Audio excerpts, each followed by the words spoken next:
ఈరోజు చిల్లపల్లి గ్రామం జోగులాంబ గద్వాల్ జిల్లా రావడం జరిగింది.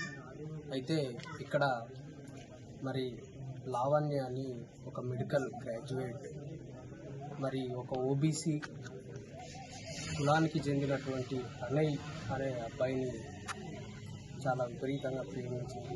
కానీ ఆ అబ్బాయి మరి ప్రేమ ముసుగులో అమ్మాయిని మోసం చేయడం అనేటువంటిది జరిగింది. తీరా పెళ్లి చేసుకునేటువంటి ప్రపోజల్ అమ్మాయి పెట్టినప్పుడు అక్కడి నుంచి ఆ అబ్బాయి అవాయిడ్ చేస్తూ రావడం జరిగింది. సో ఆ క్రమంలో డిప్రెషన్లోకి వెళ్ళినటువంటి లావణ్య మరి సూసైడ్ చేసుకోవడం అనేటువంటిది జరిగింది. చాలా బాధాకరం. ఎందుకనంటే దళిత సమూహాల నుంచి ఉన్నత విద్యకు వచ్చేటువంటి క్రమంలో ఎన్నో కష్టాలు పడి అమ్మాయి గవర్నమెంట్ స్కూళ్ళలో చదువుకొని, రెసిడెన్షియల్ స్కూళ్ళలో చదువుకొని, స్టార్టింగ్ నుంచి ఎంతో మెరిటోరియస్ స్టూడెంట్, నార్మల్ స్కూల్ నుంచి సిఓఈకి సెలెక్ట్ అయ్యి, సిఓఈ నుంచి గౌల్దొడ్డిలో చదువుకొని, ఫస్ట్ అటెంప్ట్లోనే ఎంబీబీఎస్ సీటు సంపాదించి సిద్దిపేట మెడికల్ కాలేజీలో మరి 4 years ఎంబీబీఎస్ కోర్సును కంప్లీట్ చేసుకొని ఇంటర్న్షిప్ ఇంకొక 3-4 నెలలు ఉంది పట్టా తీసుకుంటుంది అనే క్రమంలో మరి ఈ విధంగా మరి ఈ కుల ఉన్మాదానికి, ఈ కుల మానసికమైనటువంటి బాధకు గురై మరి ప్రాణాలని వదిలినటువంటి పరిస్థితి. దీన్ని మనం ఒక కుల దురహంకార హత్యగానే భావించాలి, ఒక కుల హత్యగానే భావించాలి.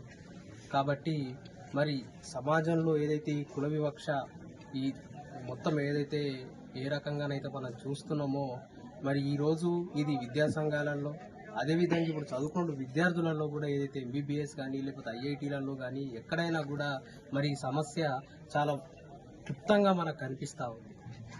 కాబట్టి మరి విద్యార్థులు కూడా ఏదైతే దళిత సామాజిక వర్గం నుంచి వస్తున్నటువంటి విద్యార్థులు కూడా ఎవరైతే ఉన్నత విద్యలో ఉన్నారో వాళ్ళు ధైర్యంగా ఉండి ఈ విషయాల పట్ల నిలబడి మరి కొట్లాడి వాళ్ళ మీద కేసులు అయ్యేటట్టుగా, వాళ్ళ గుణపాఠం చెప్పేటట్టుగా మనం మనోధైర్యాన్ని తెచ్చుకొని ముందుకు పోవాలి.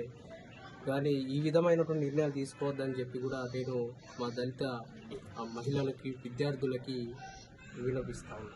కాబట్టి కుటుంబానికి ఏదైతే ఇప్పుడు తక్షణంగా మనం చేసేటువంటి సహాయం ఏదైనా ఉంది అని అంటే మరి ఆ నేరస్తుడు ఏదైతే అక్యూజ్డ్ ఎవరైతే ఉన్నారో అతనికి మరి న్యాయపరంగా సరైనటువంటి ప్రక్రియల్లో మన జరిగి బెయిల్ రాకుండా మరి అటు పోలీస్ వ్యవస్థ కూడా సక్రమైనటువంటి ఇన్వెస్టిగేషన్ చేసే విధంగా మరి అందరం కూడా మరి ముందుండి దళిత సంఘాలు కానీ లేకపోతే ఇటు న్యాయవాదులు మేము కానీ ముందుండి కూడా పోరాటం చేసి మరి ఇన్వెస్టిగేషన్ సక్రమంగా జరిగేటట్టు, కేవలం ఆ యొక్క ప్రణయనే కాదు ఈ హత్యకు అన్ని రకాలుగా మానసికంగా కారణమైనటువంటి ఇంకెంతమంది ఉన్నా కూడా ఇన్వెస్టిగేషన్లో బయటకు తీసి వాళ్ళ పేర్లు కూడా ఇంక్లూడ్ చేసి మరి సక్రమంగా ఇన్వెస్టిగేషన్ శిక్ష పడే విధంగా ఇన్వెస్టిగేషన్ జరపాల్సిందిగా అటు పోలీస్ వ్యవస్థను విజ్ఞప్తి చేస్తా ఉన్నాం.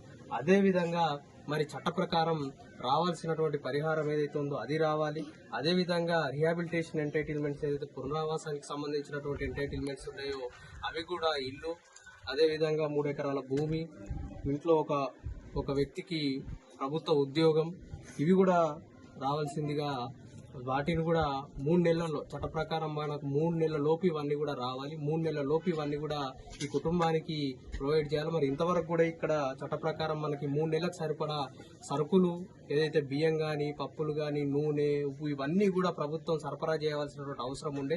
కానీ ఇంతవరకు సంఘటన జరిగి వారం 10 రోజులు అవుతున్నప్పటికీ కూడా ఇంతవరకు రెవెన్యూ అధికారులు ఆ రకమైనటువంటి చర్యలు ఏమీ కూడా చేపట్టలేదు అన్నట్టుగా మనకు స్పష్టంగా కనిపిస్తా ఉంది. కాబట్టి రెవెన్యూ అధికారులు కూడా మరి చట్ట ఉల్లంఘన చేయొద్దు కాబట్టి మీరు చట్టపరిధి లోపలనే పనిచేసే వ్యక్తులు కాబట్టి ఇది కూడా మీరు మీ దృష్టిలోకి తీసుకొని వెంటనే ఇక్కడ సందర్శించి వీళ్ళకి చట్ట ప్రకారం రావాల్సినటువంటి అన్ని కూడా ఇవ్వాల్సిందిగా కూడా మేము వారికి విజ్ఞప్తి చేస్తా ఉన్నాం. అండ్ ముఖ్యంగా దీంట్లో న్యాయవాదులుగా మేము ఆ కేసులోకి సంబంధించినటువంటి విచారణలో కూడా వీళ్ళ తరపున ముందుకు పోయి ఆ వ్యక్తికి బెయిల్ రాకుండా, అదేవిధంగా ఎందుకంటే రేపు బెయిల్ వస్తే మళ్ళీ ఎలాంటి చర్యలు చేస్తాడనేటువంటి కూడా మనకు తెలియదు. ఎందుకంటే కుటుంబాన్ని భయభ్రాంతులకు గురి చేయవచ్చు, కేసు వెనక్కి తీసుకోమని, లేకపోతే రకరకాల థ్రెట్స్ కూడా చేసేటువంటి వేరే కేసులలో కూడా మనం చాలా చూసినాం. కాబట్టి అది కూడా జరిగే అవకాశం ఉంటుంది. కాబట్టి బెయిల్ రాకుండా చాలా గట్టిగానే పోరాటం చేస్తాం. అదేవిధంగా ఈ లావణ్యకి జరగాల్సినటువంటి న్యాయం జరిగేంత వరకు కూడా మేము పోరాటం చేస్తామని తెలియజేస్తాం.